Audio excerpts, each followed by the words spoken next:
নতুন যে বাংলাদেশের স্বপ্ন আমরা দেখি, সেই বাংলাদেশে আমরা আর বিভাজনের রাজনীতি দেখতে চাই না।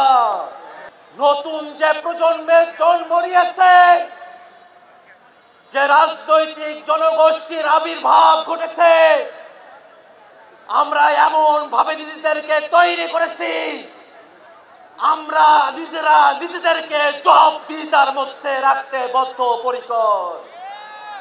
ভাইয়েরা আমার, বাংলাদেশের মানুষেরা যুগের পর যুগ ধরে যে বঞ্চনার শিকার হয়ে এসেছে, সেই বঞ্চনা থেকে মুক্তির জন্যই আমাদের শহীদেরা জীবন দিয়েছেন। আমাদের আহতরা এখনো পর্যন্ত তারা তাদের অপূর্ণাঙ্গ দেহ নিয়ে আমাদের কাছে উপস্থিত হয়েছেন। ভাইয়েরা আমার, নতুন যে বাংলাদেশের স্বপ্ন আমরা দেখি, সেই বাংলাদেশে আমরা আর বিভাজনের রাজনীতি দেখতে চাই না। এই বাংলাদেশের মানুষ হিন্দু, বৌদ্ধ, মুসলমান, এই বাংলাদেশের মানুষ খ্রিস্টান, বিহারি, চাকমা, সাঁওতাল, আমরা কারো মধ্যে কোনো পার্থক্য করতে চাই না।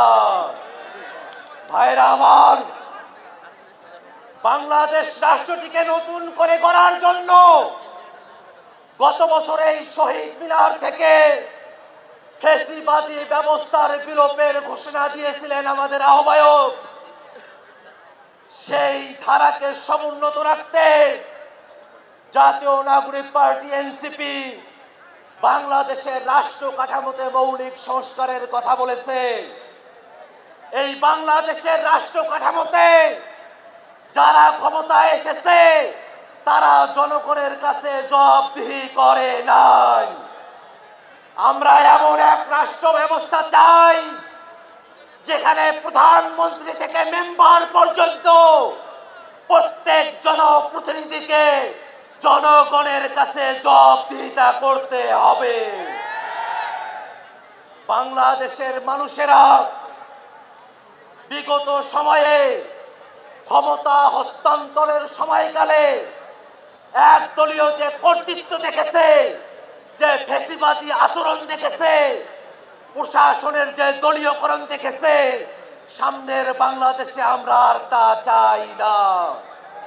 ভাইরা আমার, মৌলিক সংস্কারের প্রয়োজনে বাংলাদেশের প্রতিষ্ঠানগুলোকে দলীয়করণের হাত থেকে বাঁচাতে হবে। বাংলাদেশের বিচার বিভাগকে কোন দলের কর্তৃত্বের মধ্যে আমরা যেতে দেব না।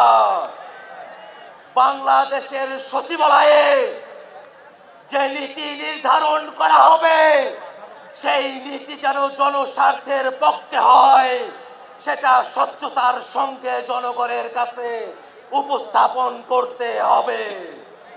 ভাইরা আমার, মৌলিক সংস্কারের ভিত্তিতে জাতীয় ঐক্যমত্য কমিশনে রাজনৈতিক দলগুলোর ঐক্যমত্য তৈরি হয়েছে। আমরা হয়তো অনেক প্রত্যাশা নিয়ে ঐক্যমত্য কমিশনে গিয়েছি। মৌলিক সংস্কারের যতটুকু প্রত্যাশা পূরণ হয়েছে, বাংলাদেশের মানুষ অপেক্ষা করছে জুলাই সনদের প্রত্যেকটা কথা বাংলাদেশে বাস্তবায়ন করতে হবে। জুলাই সনদকে কোনো কাগজে বাঘে আমরা পরিণত হতে দেব না। ভাইরা আমার, সরকার জুলাই ঘোষণাপত্র, জুলাই সনদ প্রণয়ন করবে। আমরা সরকারের কাছে উদাত্ত কণ্ঠে আহ্বান রাখতে চাই, জুলাই ঘোষণাপত্রকে সাংবিধানিক স্বীকৃতি প্রদান করতে হবে। জুলাই সনদকে আইনি স্বীকৃতি দিতে হবে। লিগ্যাল ফ্রেমওয়ার্ক অর্ডার করে, এলএফও করে জুলাই সনদকে কার্যকর করতে হবে।